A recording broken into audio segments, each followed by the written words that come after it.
പുതിയൊരു കൃഷി വീഡിയോയിലോട്ട് എല്ലാവർക്കും സ്വാഗതം. ഇന്നത്തെ നമ്മുടെ വീഡിയോ ക്യാബേജ്, കോളിഫ്ലവർ എന്നിവയെക്കുറിച്ചുള്ളൊരു വീഡിയോ ആണ്. കോളിഫ്ലവറും ക്യാബേജും ഒക്കെ നമ്മൾ നട്ടിട്ടുണ്ടായിരുന്നു. അതിൻ്റെ രണ്ടാം വളപ്രയോഗം എങ്ങനെയാണ് ചെയ്യേണ്ടത് എന്നൊക്കെയാണ് ഈ വീഡിയോയിൽ കാണിക്കുന്നത്. ഈ തൈകളൊക്കെ എനിക്ക് കൃഷിഭവനിൽ നിന്ന് കിട്ടിയതാണ്. നമുക്ക് ആവശ്യമുള്ളതായ വിത്തുകളും തൈകളൊക്കെ അവിടെ നിന്ന് ലഭിക്കും. അങ്ങനെ നട്ടു വളർത്തിയ തൈകളാണ് ഇതൊക്കെ. നല്ലപോലെ മണ്ണൊക്കെ ഒരുക്കിയിട്ട് നട്ടതാണ്. നട്ട് ഒരാഴ്ച കഴിയുമ്പോൾ എന്ത് വേണമെന്ന് വെച്ചാൽ ഇടക്ക് വന്നിട്ട് മണ്ണൊന്ന് ചെറുതായിട്ടൊന്ന് ഇളക്കി കൊടുക്കണം. ഇങ്ങനെ അതിൽ കല്ലൊക്കെ ഉണ്ടെങ്കിൽ അതൊക്കെ പെറുക്കി മാറ്റിക്കളഞ്ഞേക്കണം. ചെറുതായിട്ടിങ്ങനെ കൈവച്ച് തന്നെ നമുക്ക് ഇടയ്ക്കിടയ്ക്ക് ഇതിൻ്റെ ചൂടൊക്കെ ഒന്ന് ഇളക്കിയാൽ നല്ല വേരോട്ടത്തിനൊക്കെ ഇത് വളരെ നല്ലതാണ്.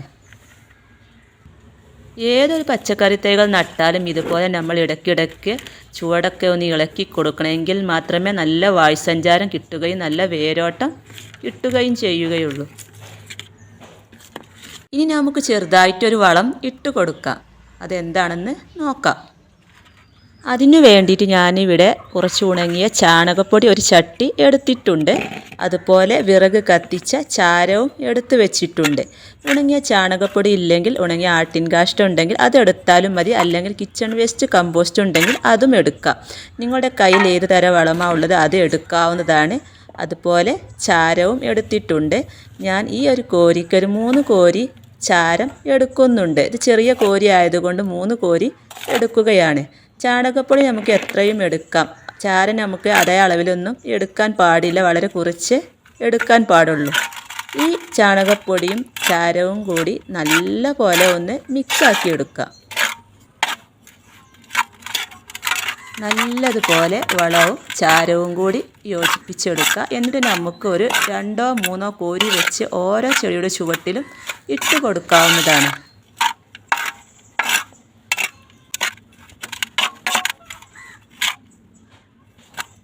നമുക്ക് ഓരോ ചെടിയുടെ ചുവട്ടിലേക്കും ഒരു 2 or 3 കോരി വെച്ചിട്ട് കൊടുക്കുക. അതിൻ്റെ ചുറ്റുഭാഗത്ത് നിന്ന് ഇതുപോലെ മണ്ണൊന്ന് ഇളക്കി കൊടുക്കുക. ഈ അരികു ഭാഗത്ത് നിന്ന് മണ്ണ് ഇതുപോലെ കയറ്റി കൊടുത്തതിന് ശേഷം ഇത് തണ്ടിലൊന്നും മുട്ടാതെ നമുക്ക് ഈ വളം ഒരു 2 or 3 കോരി വെച്ചിങ്ങനെ ഇട്ട് കൊടുക്കാവുന്നതാണ്. ഇങ്ങനെ ഓരോ ചെടിയുടെ ചുവട്ടിലും ഇട്ട് കൊടുത്ത് അതിൻ്റെ മുകളിൽ 2 or 3 ചിരട്ട മണ്ണും കൂടി ഇട്ട് കൊടുക്കണം.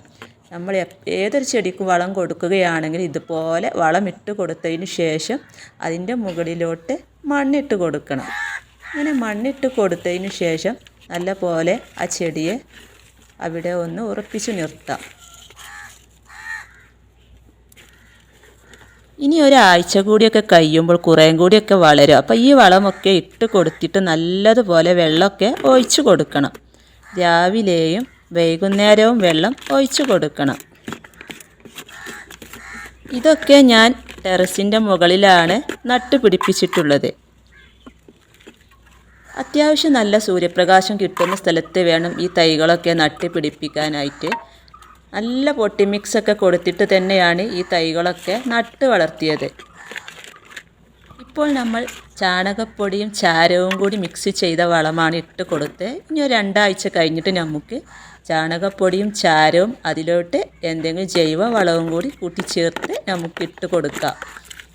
അങ്ങനെ ഓരോ ചെടിയുടെ ചുവട്ടിൽ ഇതുപോലെ മണ്ണൊക്കെ ഇളക്കി കൂട്ടിയതിന് ശേഷം നമുക്ക് ഈ വളവും മണ്ണും ഇട്ട് കൊടുത്ത് നല്ലതുപോലെ ഒന്ന് നനച്ചു കൊടുക്കണം.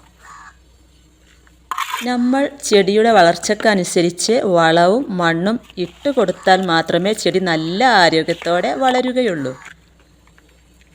തണ്ടൊക്കെ പൊങ്ങി വരും. അപ്പോൾ നമുക്കിതിന് ഇതുപോലെ വളവും മണ്ണും എന്തെങ്കിലുമൊക്കെ ഇട്ട് കൊടുക്കുക. എങ്കിൽ മാത്രമേ നല്ല വിളവ് കിട്ടുകയുള്ളൂ.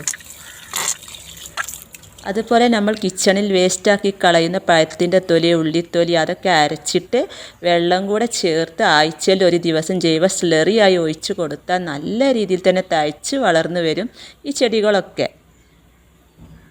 ഇതൊക്കെ വളരെ ഗുണം ചെയ്യും. അപ്പോൾ എല്ലാവരും ഇതൊക്കെ ഒന്ന് ട്രൈ ചെയ്ത് നോക്കുക.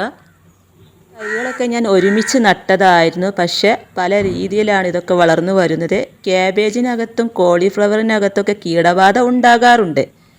നമ്മൾ ശ്രദ്ധിച്ചില്ല എങ്കിൽ അത് പെട്ടെന്ന് പുഴുക്കൾ കയറി ഇലകളെല്ലാം നശിപ്പിച്ച് കളയും. അതിന് വേണ്ടിയിട്ട് നമ്മൾ എപ്പോഴും ഇതിൻ്റെ ചെടികളുടെ അടുത്തൊക്കെ വന്ന് ശ്രദ്ധിക്കണം പുഴുക്കളുണ്ടോ എന്നൊക്കെ.